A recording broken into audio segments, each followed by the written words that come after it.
bienvenue au Muséum d'Histoire Naturelle de Toulouse. Je m'appelle Élise, je suis médiatrice et je vais vous présenter l'exposition sur l'île de Pâques que nous accueillons actuellement. L'île de Pâques est une île qui se situe dans le triangle polynésien, c'est l'île la plus à l'est. Et le triangle polynésien va jusqu'à Hawaï au nord et jusqu'à la Nouvelle-Zélande à l'ouest. Administrativement parlant, elle dépend du Chili et on s'y rend soit par le Chili, soit par Tahiti. Elle se situe à vol d'oiseau, à presque 14 000 km de Toulouse.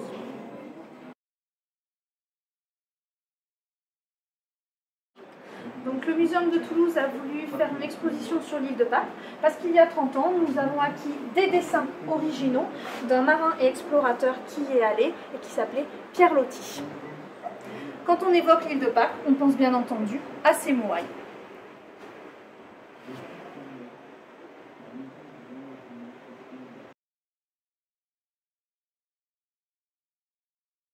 Un moai est une représentation humaine qui, on suppose, représenter les ancêtres des Passereaux.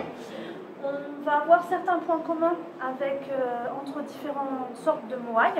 Donc, ils représentent tous, du coup, un personnage à l'air assez sévère et ils sont faits dans des pierres, principalement provenant d'un seul volcan qu'on appelle le Rano Raraku, qui va servir de carrière à l'ensemble des moaïs, et qu'on appelle le tuf. Donc c'est un tuf volcanique, une pierre à la structure un peu alvéolée comme le béton alvéolé qu'on peut sculpter aujourd'hui, mais qui est fait en basalte. Celui-ci ne provient pas de l'île de Pâques, puisque l'île est protégée, son patrimoine également. Celui-ci est un petit peu gris, celui de l'île de Pâques est un peu plus jaunâtre.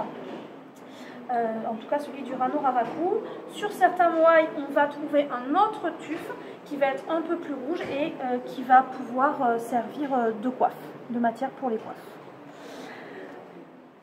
Nous avons ici ensuite une des sortes de moaïs où on a en fait les yeux qui sont juste incisés, et souvent les moaïs en entier ont une silhouette assez allongée. Donc ils sont assez grands, assez fins. L'autre sorte de moaïs, ils sont un petit peu plus trapus. Ce moaï-ci appartient au Muséum de Toulouse. Malheureusement, ce n'est pas en vrai, c'est une copie, l'original étant au Muséum de Paris.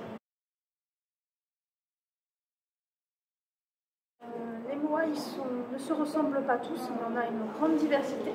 On en a ici quelques exemples, comme un moaï à deux têtes qui est représenté ici, un moaï même féminin, un moaï à genoux, un moaï à double corps, un moaï à quatre mains ou encore un moaï archaïque.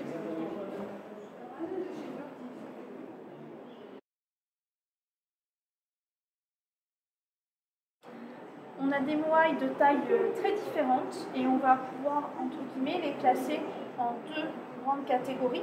On va avoir les moaïs un peu plus petits qui vont faire de 1 mètre à une petite dizaine de mètres, qui vont être plus trapus, avec les yeux plus creusés et que l'on va retrouver au bord des plages d'eau à la mer face à la terre sur des hôtels qu'on appelle des haous. Au contraire, on va avoir ce deuxième type de moaï à la silhouette beaucoup plus élancée et aux yeux juste incisés, que l'on va retrouver soit partiellement enterrés sur les flancs du volcan qui leur sert de carrière, donc le Rano Raraku, soit carrément couchés et sculptés à même la roche.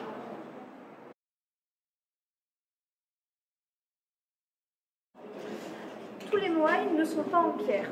Un moaï, c'est une statue, une représentation humaine.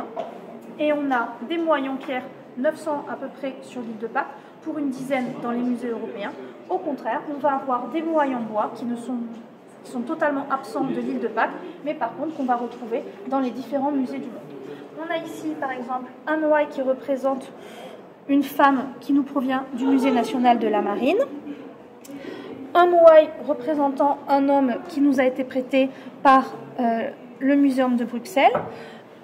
Un étrange moaï à deux têtes qui lui nous a été prêté par le Muséum de La Rochelle, ou un moaï qui est issu de nos collections.